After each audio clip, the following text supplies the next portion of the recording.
안녕하십니까. 암호화폐 정보를 전달해드리는 닥터 비트맨입니다. 네, 평일의 마지막인 금요일도 슬슬 마무리가 되고 있습니다. 어떻게 잘 보내셨나요? 요즘 무더운 폭염이 지속되고 있는데 체온관리 잘 하시길 바라면서 금요일의 마무리는 과연 어떠한 소식들이 나왔을지 한번 보도록 하겠습니다.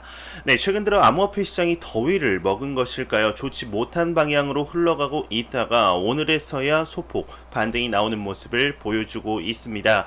네, 현재 암호화폐 시장과의 상관관계가 멀어지고 있는 미 증시의 경우 3대 지수가 소폭 하락으로 출발을 했다고 합니다. 한번 보도록 하겠습니다.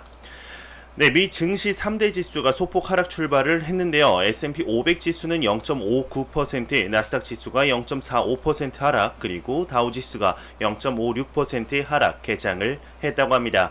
네, 최근 미국의 증시가 오를 때 암호화폐 시장이 하락을 하고 하락을 할 때 상승하는 걸 보니 상관관계가 점점 멀어지며 암호화폐가 새로운 해치 수단으로서의 역할을 잘 하고 있다 생각이 드네요.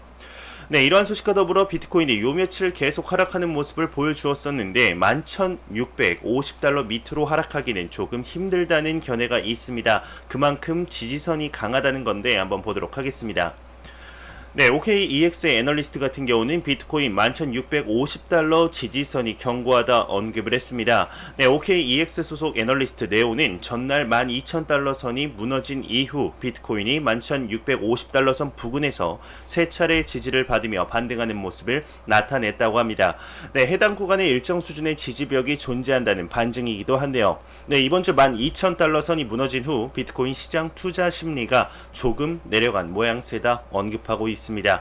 네, 단기적 반등이 나온다 해도 일정 구간 내에 소폭 반등 가능성일 확률이 굉장히 높다고 하는데, 네, 이와 관련해 그는 투자자들이 주의해야 할 점은 만약 비트코인 단기 반등이 11,800달러 선에서 저항을 받고 멈춰선다면 11,650달러 선 지지선도 무너질 수 있고 11,500달러 선에서 무너진다면 11,100달러 선까지 내려앉을 수도 있다라고 하고 있습니다.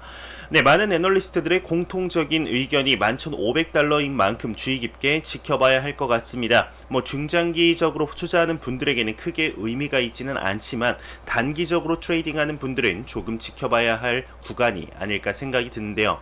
네, 다행히도 현재는 11,800달러 부근에서 움직임을 보이고 있네요. 네, 현재 비트코인이 태어난 지 10여 년이 되었습니다. 백서가 발간된 지는 11년이라는 시간이 지났는데요. 네, 그래프를 보게 되면 꾸준히 우상향하는 모습을 보여주고 있습니다. 한 블룸버그의 투자 전략 전문가 또한 같은 의견을 내비치고 있는데 상승 추세는 변함이 없다는 것이죠. 보도록 하겠습니다. 네, 블룸버그의 투자 전략 전문가는 비트코인 지난 10년의 상승 추세에 변함이 없다 언급을 하고 있습니다. 네, 미국 최대 미디어 블룸버그의 투자 전략 전문가 마이크 맥글로는 암호화폐 비트코인에 대한 강세 자세를 유지하고 있다고 합니다. 네, 예기치 못한 사태가 발생하지 않는 한 지난 10년간 지속되어 온 비트코인의 상승 트렌드는 멈추지 않을 것이다. 비트코인의 수요와 채택 수준은 지금도 공급에 비해 훨씬 우세하다 언급하고 있습니다. 네, 지금 보이시는 차트는 맥글로니 게재를 한 차트인데요. 볼린저 밴드가 제시되어 있습니다.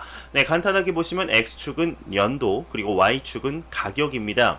X축 맨 왼쪽에 보시면 2015년 조금 지나서 보면 동그라미가 쳐져 있죠. 네, 그리고 맨 오른쪽 2020년 조금 지나면 이제 동그라미가 쳐져 있습니다. 네, 현재 비슷한 모습을 보여주기에 더욱더 높게 상승할 여력이 남아있다는 것을 나타내는데요.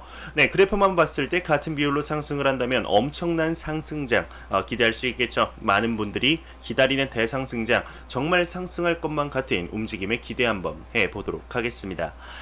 네, 요 며칠 암호화폐 시장이 계속해서 하락을 했지만 긍정적인 소식은 끊이지 않고 있습니다. 네, 미국의 공화당 의원이 경선 기간 암호화폐로 후원금을 받는다고 합니다. 한번 보도록 하겠습니다.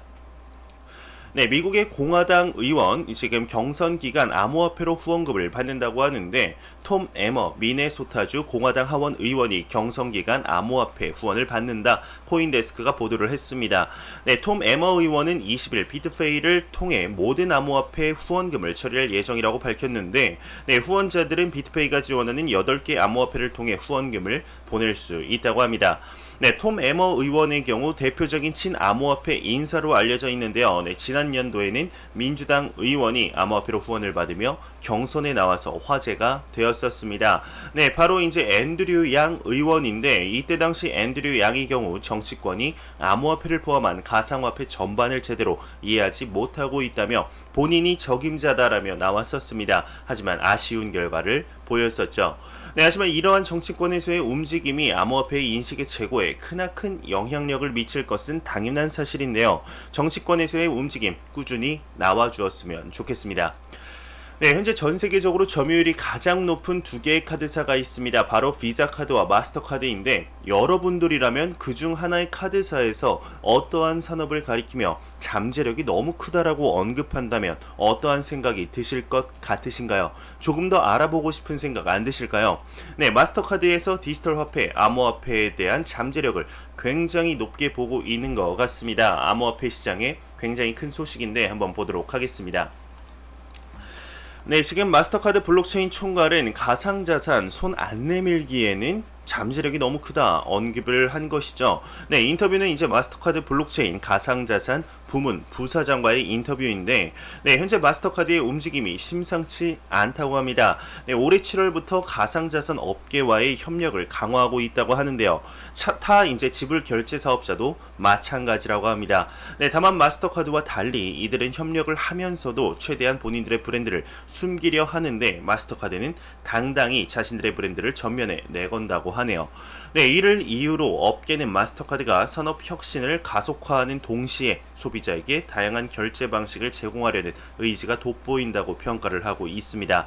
네, IT 조선 측에서 지금 서면으로 부사장을 만났는데 서면임에도 불구하고 그의 답변에는 가상자산 산업에 대한 진지한 태도와 시장에 대한 마스터카드의 준비성 등이 고스란히 드러났다고 합니다.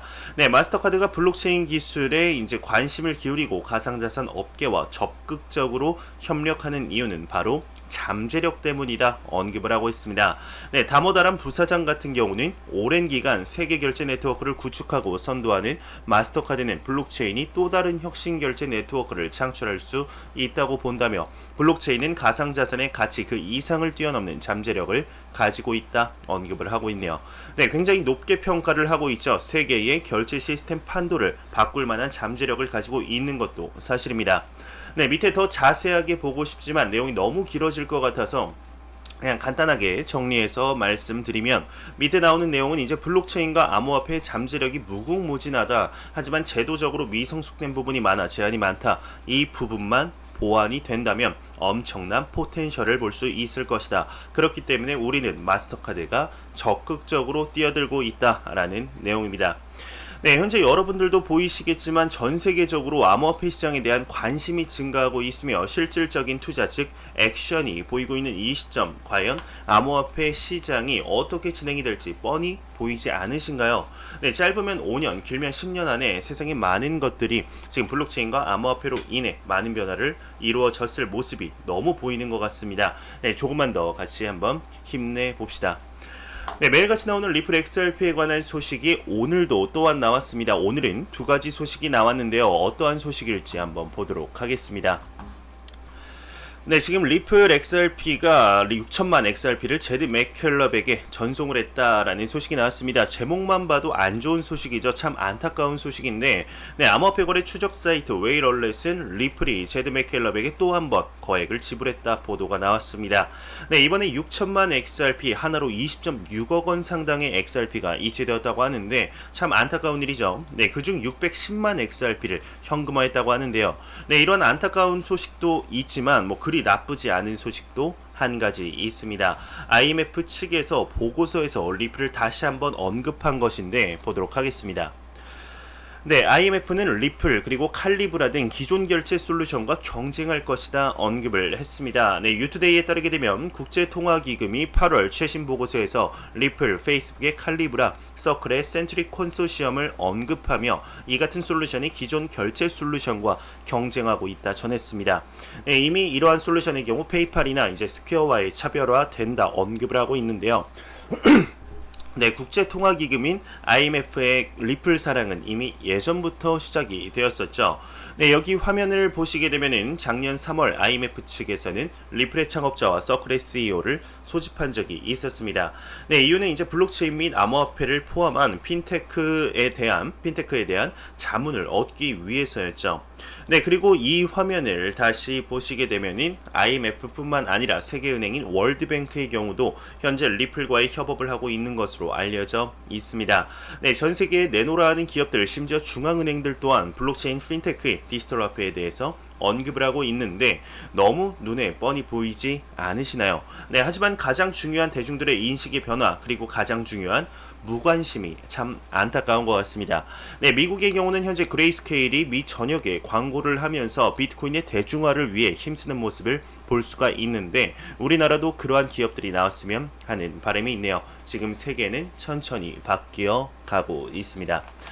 네, 안 보고 가면 섭섭하겠죠. 크립토 공포 탐욕 지수입니다. 이 지수가 현재 75포인트로 극단적인 탐욕에서 탐욕 단계로 조금 소폭 하락을 했습니다. 지금 5포인트 떨어진 거죠. 투자 심리가 이제 위축이 된 건데 이 지수는 0이면 공포, 100이면 낙관을 의미하게 됩니다. 이 공포 탐욕 지수 지금 8월도 슬슬 마무리가 되고 있는데요. 네, 8월 말 9월의 시작은 80 정도에서 시작을 했으면 하는 바람이 있네요. 네, 이 공포 탐욕 지수 같은 경우는 유동성 거래량 각각 25%씩, SNS 언급량, 설문조사 각각 15%씩, 비트코인의 더미넌스 시가총액이죠 10%, 그리고 구글 검색량 10% 등을 기준으로 산출이 되게 됩니다. 네, 마지막으로 코인마켓캡에서 가격 보고 마무리하도록 하겠습니다. 네, 코인마켓캡에서 메이저 탑 10 코인들 전반적으로 살펴보도록 하겠습니다.